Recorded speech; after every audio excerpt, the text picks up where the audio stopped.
తన family issues ఏమున్నా కానీ తన ఇంట్లో చూసుకోవాల్సిందే. ఎందుకంటే క్రమశిక్షణకు మారిపేరు మోహన్ బాబు గారు అంటారు. కానీ నిన్న మీడియా మీద ప్రవర్తించిన ఆయన అంత ఇదితోటి కూడా తన మొహంలోనే తెలిసిపోతుంది. ఎందుకంటే ఎంత ప్రెజర్తో తను కొట్టాడు అనేది.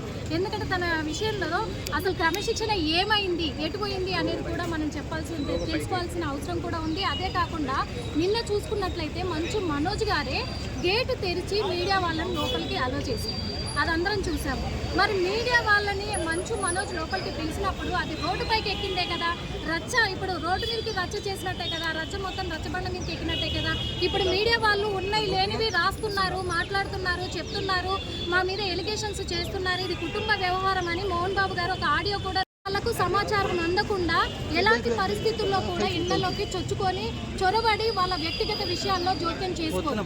ఆ విషయం ముఖ్యంగా మోహన్ బాబు గారు కానీ వాళ్ళ ఫ్యామిలీ కానీ ముఖ్యంగా మంచు విష్ణు గారు గమనిస్తే చాలా బాగుంటుంది. ఎందుకంటే నిన్న మంచు విష్ణు గారు కూడా ఒక మాట అనడం జరిగింది, మీడియా వాళ్ళు మా కుటుంబ వ్యవహారంలో జోక్యం చేసుకున్నారు, మా కుటుంబ వ్యవహారంలోకి వచ్చారు, వాళ్లకు పిఆర్పి కోసము అలాగే వాళ్ళ వ్యూస్ కోసము వాళ్ళకి ఇష్టం వచ్చినవి రాసుకుంటున్నారు అని అన్నారు.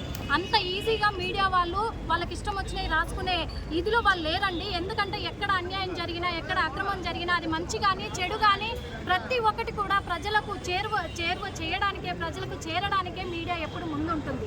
కానీ మీ సినిమాలకు సంబంధించి, మీ వ్యక్తిగత విషయాలకు సంబంధించి మీరు పండగలు చేసుకుంటే మీడియా కావాలి, మీరు బర్త్డేలు చేసుకుంటే మీడియా కావాలి, మీరు పెళ్లిళ్ళు చేసుకుంటే మీడియా కావాలి, ముఖ్యంగా మీ సినిమాలు ప్రారంభోత్సవం జరుపుకుంటే మీడియా కావాలి, ఆఖరికి మీ సినిమా రిలీజ్ అయినాక పబ్లిక్ టాక్ కోసం మీడియా కావాలి. మరి అన్నింటికి మీడియా అవసరమైనప్పుడు ఈ రోజున మీ కుటుంబ వ్యవహారం రోడ్డుపైకి ఎక్కినాక మీడియా కవర్ చేయకుండా ఎలా ఉంటుంది?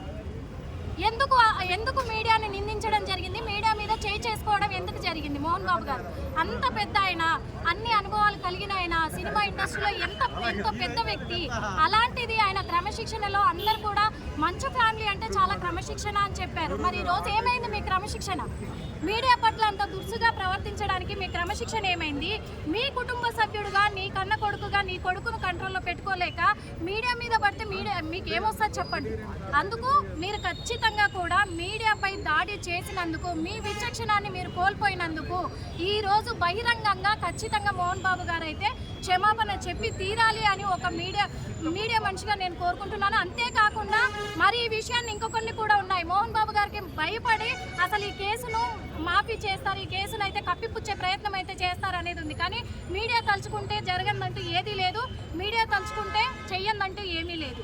అందుకు మీడియా ముఖంగానే మీరు బహిరంగంగానే ప్రజలకి తెలిసేలాగానే ప్రజల దృష్టిలో ఇప్పుడు మీడియా కవర్ చేసింది కూడా ప్రతి ఒక్కటి కనిపించింది కూడా, ప్రజలందరూ చూశారు మీడియా మీద దాడి చేయడము.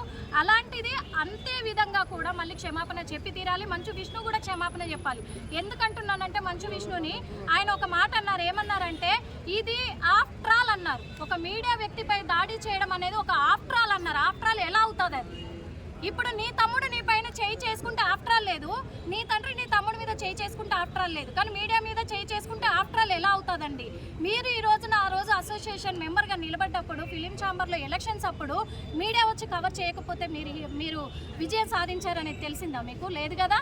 మరి అలాంటప్పుడు ఈరోజు మీడియాది ఆఫ్టర్ ఆల్ ఎలా అవుతుంది? అందుకు మంచు వినోద్ గారు కూడా ఈరోజు క్షమాపణ చెప్పి తీరాలి ఖచ్చితంగా అని మీడియా ముఖంగా నేనైతే కోరుకుంటున్నాను. హిట్ టీవీ యాప్ ని డౌన్లోడ్ చేసుకోండి. ఇందులో short news, live news, entertainment movies అన్ని అవైలబుల్ గా ఉన్నాయి. Please download hit TV app. Hit TV app hit TV app ని ఫ్రీగా డౌన్లోడ్ చేసుకోండి.